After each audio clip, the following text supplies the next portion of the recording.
So hello friend, welcome back to new video. आइए जानते हैं आज उत्तर प्रदेश की 30 महत्वपूर्ण बड़ी खबरें, इंपॉर्टेंट नई जानकारी है, कई सारी अपडेट है जो आपके लिए हम लेकर आए हैं। इस वीडियो में आप अंत तक बने रहिएगा। राशन योजना को लेकर भी नई जानकारी है और साथ ही किसान निधि को लेकर बड़ा अपडेट आ गया है। कब पैसा मिलेगा, आइए इसको जान लेते हैं। और सैलरी बढ़ेगी, पीएफ बढ़ेगा, कर्मचारियों को बड़ी राहत देने वाली है सरकार। आइए सब कुछ जानते हैं एक एक करके। इस वीडियो को आप स्किप करके मत देखिएगा, भगाकर देखने की जरूरत नहीं है, अंत तक बने रहिएगा।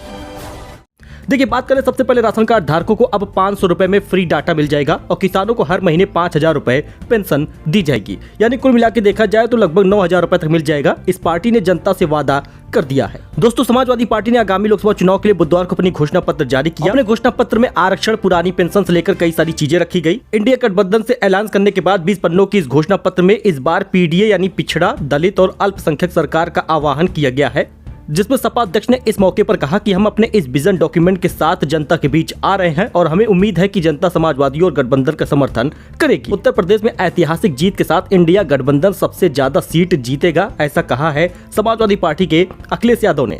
और उन्होंने कहा कि इस आधार पर 2029 तक सभी के लिए न्याय और हिस्सेदारी सुनिश्चित करी जाएगी। 2025 तक अनुसूचित जाति और जनजाति और पिछड़े वर्ग के लोगों को रिक्त पदों पर भर्ती कराया जाएगा।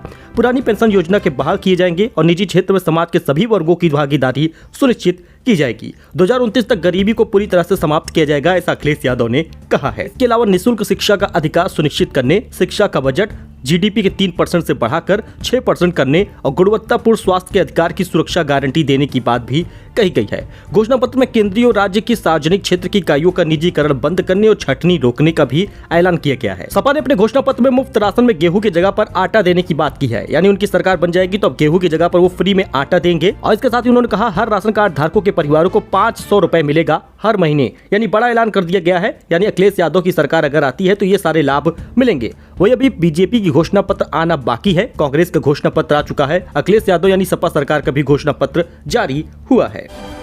बात करें किसान निधि का 17वीं किस्त कब मिलेगी, क्या इस बार बढ़कर मिलेगा किसान निधि का पैसा, क्या अब 6000 के बजाय 9000 रुपए मिलेगा, आइए सब कुछ जान लेते हैं दोस्तों, क्योंकि कई सारा अपडेट आ गया है 17वीं किस्त को लेकर। केंद्र सरकार की ओर से किसानों को लाभ देने के लिए कई योजनाएं चलाई जा रही हैं। इस योजना से लोग जो जुड़ जाते हैं उनको कई सारे लाभ मिलते हैं।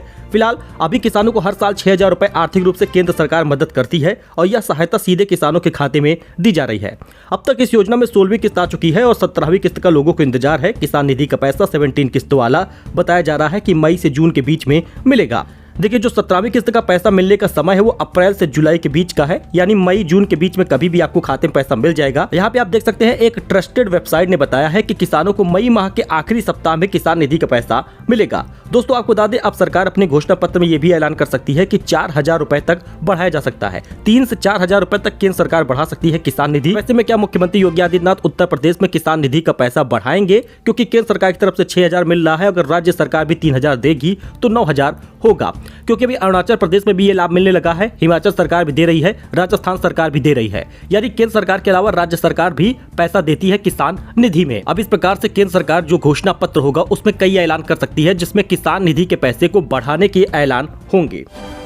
रामनवमी पर मेरठ से अयोध्या चलेगी रोडवेज स्पेशल बस, जानिए किराया और अन्य डिटेल। दोस्तों, रामनवमी पर मेरठ से अयोध्या के लिए यूपी रोडवेज स्पेशल बस चलेगी। 17 से 20 अप्रैल तक अयोध्या में रामनवमी मेला चलेगा। मेरठ से चलाई जाने वाली स्पेशल बसें रामनवमी मेला के लिए होंगी। रामनवमी के मौके पर यूपी रोडवेज ने अयोध्या के लिए स्पेशल बसें चलाने की तैयारी कर ली है, जो 17 से 20 अप्रैल तक रामनवमी मेले में आयोजन में चलाया जाएगा। वही दोस्तों, बढ़ जाएगी सैलरी, बढ़ेगा पीएफ, सरकारी कर्मचारियों को बड़ी राहत देने की तैयारी है। अगर बेसिक सैलरी 21,000 रुपए हो जाती है तो कर्मचारी का पीएफ जो है वो योगदान 2520 रुपए हो जाएगा, जो अभी 1800 रुपए है। वहीं पर नियोक्ता भी इतना ही योगदान करेगा, जिसमें 1749 रुपए की पेंशन खाते में आएगी। यानी दोस्तों, आपको बता दें तो सरकारी कर्मचारियों को बड़ी राहत देने की तैयारी की जा रही है। इसके लिए कर्मचारी भविष्य निधि संगठन यानी ईपीएफओ के तहत सामाजिक सुरक्षा दायरा बढ़ाने की योजना हो रही है। इसके तहत पीएम खाते में योगदान के लिए न्यूनतम वेतन राशि जो है वो यानी कि बेसिक सैलरी को 15,000 से बढ़ाकर 21,000 रुपए किया जा सकता है। इसका सीधा मतलब है कि पीएफ और पेंशन खाते में अधिक राशि आएगी। वही अप्रैल से जून के बीच पड़ेगी भयंकर गर्मी, एक्शन में सरकार है। पीएम मोदी ने बुला ली है हाई लेवल मीटिंग। दोस्तों, अप्रैल से जून के बीच में देश के अलग अलग इलाकों में भयंकर गर्मी पड़ने वाली है और इसका पूर्वानुमान जारी हो गया है। यानी अभी तक आपने कभी गर्मी का इतना भयंकर प्रकोप नहीं देखा होगा, ऐसी गर्मी पड़ने वाली है। ऐसा वेदर अलर्ट किया गया है। ऐसे में स्थिति को देखते हुए सरकार भी एक्शन में आ गई है और इस सिलसिले में पीएम मोदी ने मीटिंग बुलाई है। और अभी इसी भीषण गर्मी में चुनाव भी होना है। आने वाले दिनों में गर्मी लोगों को परेशान कर सकती है। ऐसे में पीएम ने मौसम और लू से निपटने के लिए तैयारियां शुरू कर दी हैं और हाई लेवल मीटिंग इसके लिए हो रही है। वही अरहान ने साझा किया है मजेदार किस्सा। इनका एक शो आया हुआ है डम बिरयानी के पहले एपिसोड में चाचा सोहेल खान पहुंचे थे। जी हां, अंधेरे में गर्लफ्रेंड की जगह पर उनकी मम्मा को किस कर बैठे थे सोहेल खान, ऐसा कुछ वाकया उन्होंने साझा किया। अरहान खान के शो डम बिरयानी के पहले एपिसोड में सोहेल खान और अरबाज खान ने ढेर सारी बातें की। दोनों ने अरहान के साथ साथ अरहान के दोस्तों को अपने एक्सपीरियंस के बारे में बताया है और कई सारे किस्से शेयर किए हैं। वही भारत के बाइकॉट पर मालदीव का नया पैतरा पर्यटक भेजने के लिए गिड़गिड़ा रहा। पेश किए गए हैं नए plan. Maldives association of travel agent and tour operator Maldives में भारत के उच्चायुक्त मुनु महावर के साथ इस योजना की चर्चा की और भारतीयों को लुभाने के लिए अपने इरादे का खुलासा किया।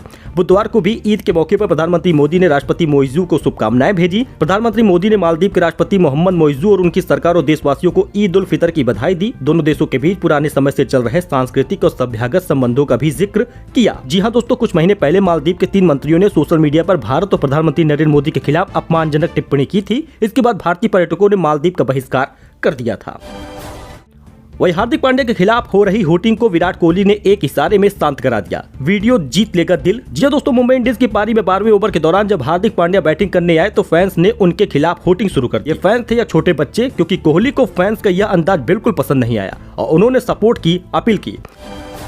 वही हरियाणा में बस दुर्घटना के बाद प्रिंसिपल सहित 3 लोग गिरफ्तार हुए हैं। ईद पर स्कूल खुला रखने पर उठे हैं सवाल। स्कूल बैग, जूते, पानी की बोतलें और कॉपी किताब सड़क पर बिखरे मिले। घटना के बाद बच्चों को चीख पुकार सुनकर राहगीर मदद के लिए दौड़े। क्षतिग्रस्त बस से बच्चों को बाहर निकाला गया। जी दोस्तों, यह घटना दिल दहलाने वाली थी, जिसमें राष्ट्रपति द्रौपदी ने भी इस दुर्घटना का शोक प्रस्तुत किया। वही प्रधानमंत्री मोदी ने लिखा, मेरी संवेदनाएं उन सभी परिवारों के साथ है जिन्होंने इस हादसे में अपने बच्चों को खो दिया है। अब हरियाणा में बस दुर्घटना हुई है तो प्रिंसिपल सहित 3 लोग गिरफ्तार हुए हैं। वही ईद पर पुलिस ने सड़क पर नमाज पढ़ने से रोका तो नोकझोंक शुरू हो गई और आपको बता दें अल्लाहू अकबर के नारे लगने लगे। देश भर में ईद का त्योहार धूमधाम से मनाया गया। वहीं मेरठ महानगर में सुबह 8:15 बजे शाही ईदगाह नमाज अदा की गई, जिसमें हजारों लोग शामिल थे। वहीं पुलिस प्रशासन की ओर से सुरक्षा के पुख्ता इंतजाम किए गए थे। शाही ईदगाह में नमाजियों की संख्या बढ़ी तो लोगों ने सड़क पर नमाज पढ़ना प्रयास किया। हालांकि पुलिस ने उनकी एक न सुनी और वहां से किसी अन्य स्थान पर जाकर नमाज अदा करने का निर्देश दिया, जिसमें अल्लाहू अकबर के नारे लगने लगे। तो राशन योजना के लिए बड़ा अपडेट आ गया है। अब राशन में नहीं होगी कटौती। EWS से जुड़ेगी दुकानें। इस खास मशीन से जोड़ा गया है कांटा। दोस्तों, जनपद के गरीबी रेखा से नीचे जीवन यापन कर रहे राशन कार्ड धारकों के लिए बड़ी खुशखबरी है, क्योंकि अब फ्री राशन तो मिल ही रहा है, जिसमें गेहूं, चावल, बाजरा वगैरह दिया जा रहा है। लेकिन अब जनपद के कोटेदारों को सभी दुकानों पर ई-वेइंग स्केल लगने जा रहा है। इसे जोड़ा जाएगा, यानी ई-पॉस मशीन से कांटों को जोड़ा जाएगा। अब एक भी कटौती नहीं हो पाएगी। अगर ऐसा कोटेदार करता है तो बहुत सारे लोगों का कोटा निरस्त हुआ है, उनका भी होगा। आपको बता दें, हर एक जिले में लग गया है। शामली जिले में लगा है, उत्तर प्रदेश के कासगंज में लगा है, बिजनौर में लगा है, हर जगह पे लगने लगा है। तो आपके जिले में ई-वेइंग मशीन लगा है या नहीं और आपको पूरा राशन मिल रहा है या नहीं, कमेंट करिएगा। 13 अप्रैल से राशन मिलना शुरू होगा।